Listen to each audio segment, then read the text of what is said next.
وأشرف المرسلين وعلى آله وصحبه أجمعين أما بعد فقد قال النبي صلى الله عليه وسلم أدبوا أولادكم على 3 خصال: حب نبيكم وحب آل بيته وتلاوة القرآن أو كما قال صلى الله عليه وسلم. حضرات علماء کرام، معزز سامعین، میری ماں اور بہنوں، اس اہم ترین اجلاس میں کچھ دیر کے لیے شرکت کا موقع ملا۔ سفر تو مجھے نہیں ہے، لیکن میرے ساتھ کچھ مہمان ہیں باہر ملک کے، ان کو صبح سفر کرتے ہیں، وہ یہاں پر میرے ساتھ موجود ہیں، یہاں ان کو لے آیا تھا۔ تو میں یہ بتا رہا تھا کہ ان حضرات کا الگ سفر ہے اور تیاری ہے، اس وجہ سے ذرا جلدی رخصت لینا چاہتا ہوں۔ تو بہرحال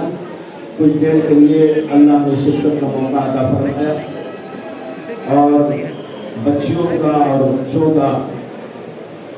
پروگرام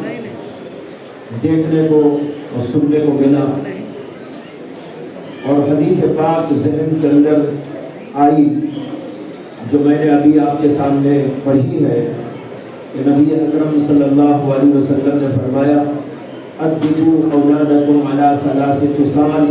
حب نبیکم وحب آل بیتہ وتلاوۃ القرآن۔ اپنی اولاد کو 3 باتوں کی تربیت کرو،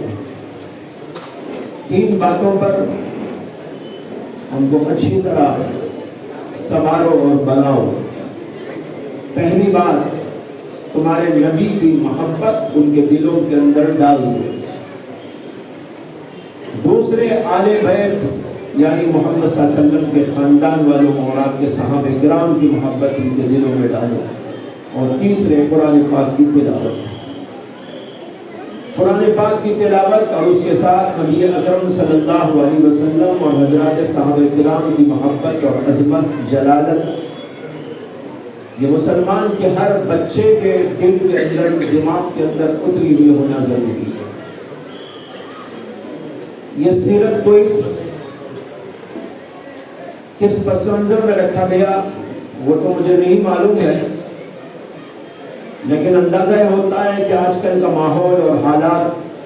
بتا رہے ہیں کہ بچوں کے دلوں اور دماغوں کے اندر نبی اکرم صلی اللہ علیہ وسلم کی سیرت اور اس کے مختلف گوشوں کو اجاگر کرنا ضروری ہے۔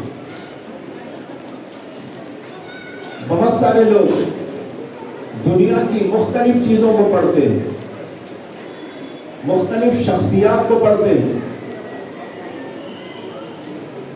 جن کی کوئی حیثیت نہیں، لیکن اپنے بچوں کو اور اپنے لیے محمد رسول اللہ صلی اللہ علیہ وسلم کی سیرت اسباق منتخب نہیں کرتے۔ حالانکہ ہر مومن کے لیے ضروری ہے کہ وہ نبی اکرم صلی اللہ علیہ وسلم کو جانے۔ حدیثوں میں ہم لوگ پڑھتے ہیں کہ جب انسان مر کر قبر کے اندر جاتا ہے تو وہاں پر اس سے 3 سوالات کیے جاتے ہیں۔ ایک سوال یہ ہوتا ہے: من ربک، تیرا پروردگار کون ہے؟ اور دوسرا سوال یہ ہوتا ہے: ما دینک، تیرا دین کیا؟ اور تیسرا سوال محمد عربی صلی اللہ علیہ وسلم کے بارے میں ہوتا ہے۔ سوال ہوتا ہے وہ شخصیت کون تھی جو تمہارے اندر بھیجی گئی، ان کے بارے میں تم کیا جانتے ہو، ان کی سیرت کو کیا جانتے ہو، ان کی تعلیمات کو کیا جانتے ہو، انہوں نے تم کو کیا دیا تھا اور تم ان کو کیا سمجھتے ہو، یہ سوال کیا جائے۔ اس لیے انتہائی ضروری ہے کہ ہر مسلمان سیرت النبی کو پڑھے، ہر بچے کو پڑھنے کا موقع دیا جائے، گھر گھر اس کی تعلیم عام ہو، ہر گھر کے اندر ایک کتاب رکھی جائے سیرت محمدی صلی اللہ علیہ وسلم پر، عقیدت کے ساتھ، محبت کے ساتھ اس کو پڑھا جائے۔ آج دنیا بھر کے اندر سب سے زیادہ جس شخصیت کو مجروح کرنے کی ناپاک ذہنوں کی طرف سے کوششیں ہوتی ہیں وہ یہی ہے کہ محمد رسول اللہ صلی اللہ علیہ وسلم کو بدنام کیا جائے۔ کبھی آپ کی کسی بات کے اوپر، کبھی کسی اور بات کے اوپر لوگ کیچڑ اچھالنے کی کوشش کرتے ہیں، اور ہمارے ملک کے اندر بھی یہ صورتحال بار بار پیش آتی ہے۔ اللہ کے نبی صلی اللہ علیہ وسلم کو داغدار بنانے کی کوشش اگر ہمارے بچوں کے ذہنوں میں، اگر ہمارے نوجوانوں کے ذہنوں میں محمد عربی صلی اللہ علیہ وسلم کی سیرت واضح طور پر نہیں ہوگی تو پھر وہ اس قسم کے پروپیگنڈے سے متاثر ہو جائیں گے اور سمجھیں گے کہ ہاں ایسا ہوگا، ایسا ہوگا، ایسا ہوگا،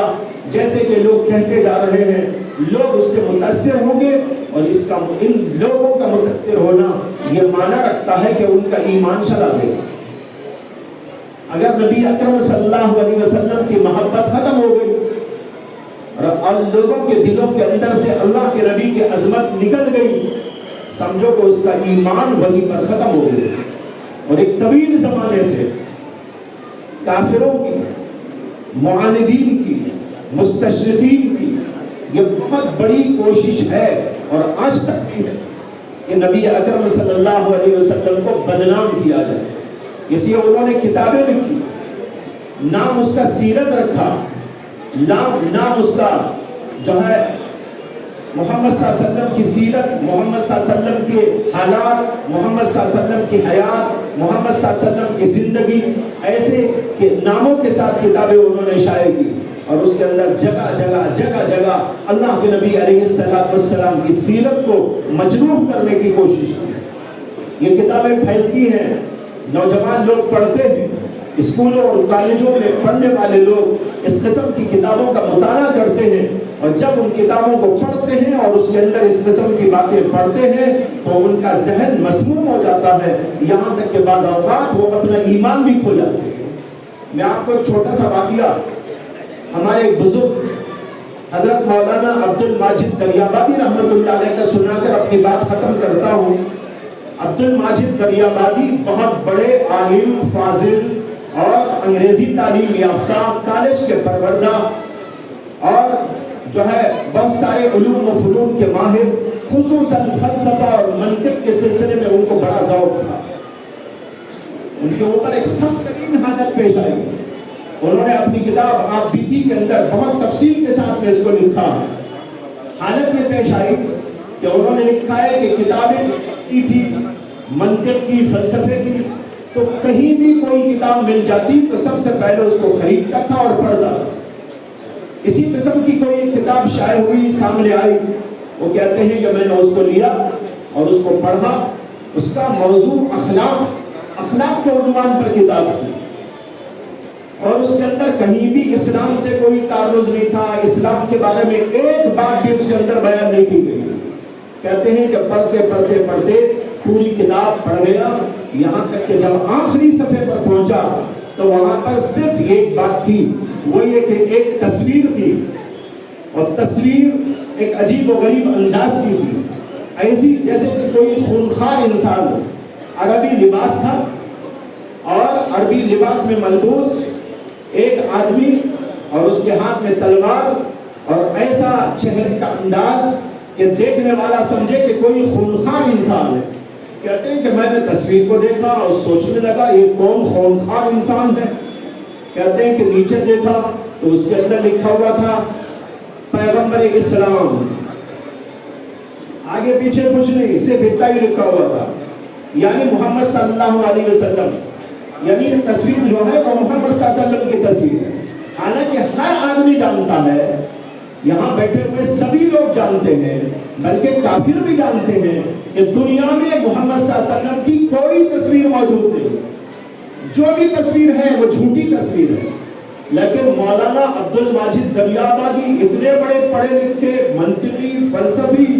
اور دنیا کے علوم و فنون کے ماہر، کالج کے پروردہ، لیکن اس کے باوجود کہتے ہیں کہ میں نے اس تصویر کو دیکھا اور نیچے یہ پڑھ لیا کہ محمد صلی اللہ علیہ وسلم کی تصویر ہے۔ کہتے ہیں اتنا پڑھتے ہی میرے ذہن میں آیا ایسے آدمی پر کیا ایمان رکھنا، یہ خونخوار آدمی، یہ محمد صلی اللہ علیہ وسلم، یہ خونخوار، ان کے ہم امتی۔ کہتے ہیں کہ اسی وقت میں نے اسلام کو چھوڑ دیا اور ملحد بن گئے۔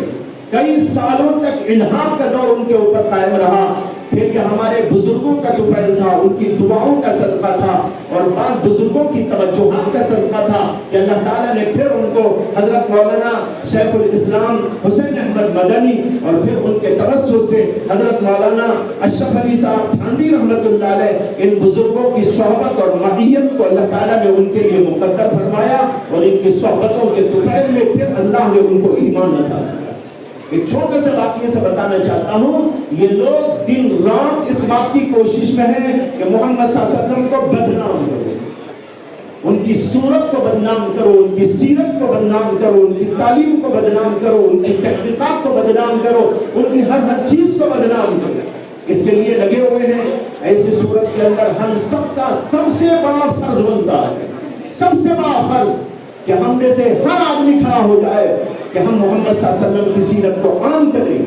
ہم محمد صلی اللہ علیہ وسلم کی سیرت کو خود پڑھیں گے۔ افسوس تو یہ ہے کہ ہم میں سے کئی لوگ ایسے یہاں موجود ہوں گے، یہاں بیٹھے ہوئے لوگوں میں بھی میں سمجھتا ہوں کہ بہت سے لوگ ایسے موجود ہوں گے جنہوں نے محمد صلی اللہ علیہ وسلم کی سیرت پر کوئی کتاب آج تک پورے ڈھنگ سے نہیں پڑھی ہوگی،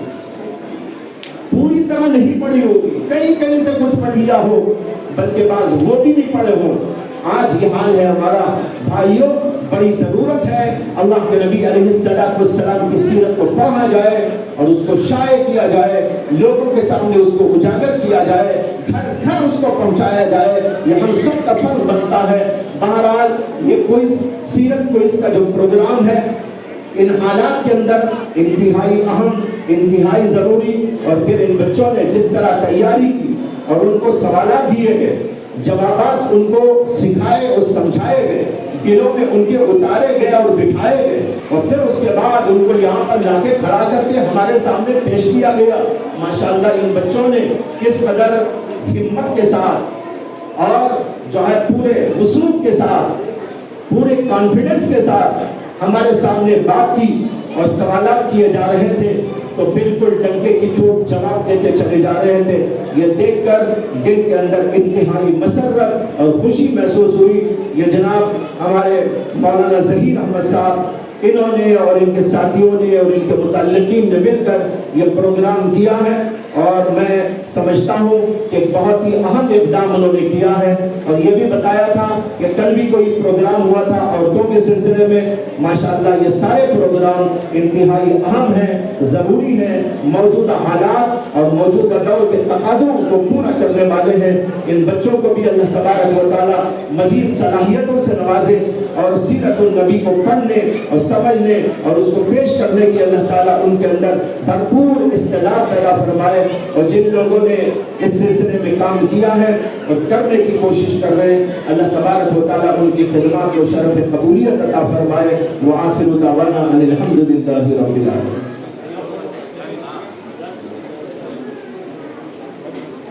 جزاک اللہ خیر و احسن الجزا۔ حضرت نے ہمیں بہت ہی قیمتی پیغام بھی دیا اور ہماری ہمت افزائی بھی کی ہے، اور مزید حضرت نے تائید بھی کی ہے، تاکید بھی کی ہے کہ اس طرح کے پروگرام ہمیں کرنا چاہیے تاکہ حضور اکرم صلی اللہ علیہ وسلم کی سیرت ہمارے بچوں کو، بچیوں کو، نوجوانوں کو سب کو یاد ہو جائے۔ اللہ تعالیٰ اپنے ہی فضل سے قبول فرمائے۔ اور ہماری خواہش یہ ہے کیونکہ حضرت تشریف لے جانے والے ہیں، تو یہ جو پہلا راؤنڈ ہوا ہے اس میں جن جن کا انتخاب ہوا ہے فرسٹ سیکنڈ تھرڈ، ان کو انشاءاللہ تعالیٰ انعام سے نوازا جائے گا۔ تو میں گزارش کرتا ہوں پہلے 3 بچیاں ہمارے ذمہ دار حضرات جو ہے حضرت کی اشارہ کوشش کرنا چاہتے ہیں تو تشریف لائیں اور حضرت کی اشارہ کوشش کروا دیں۔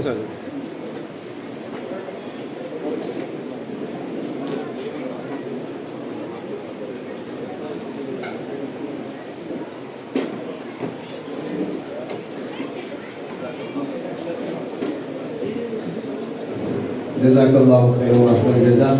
اب میں گزارش کرتا ہوں تیسرے نمبر پر آنے والے جن کا سیریل نمبر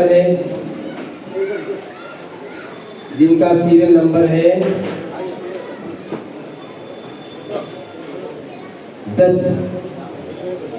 ان کا نام ہے کنز العافیہ، وہ تشریف لائے۔ اکرم بھائی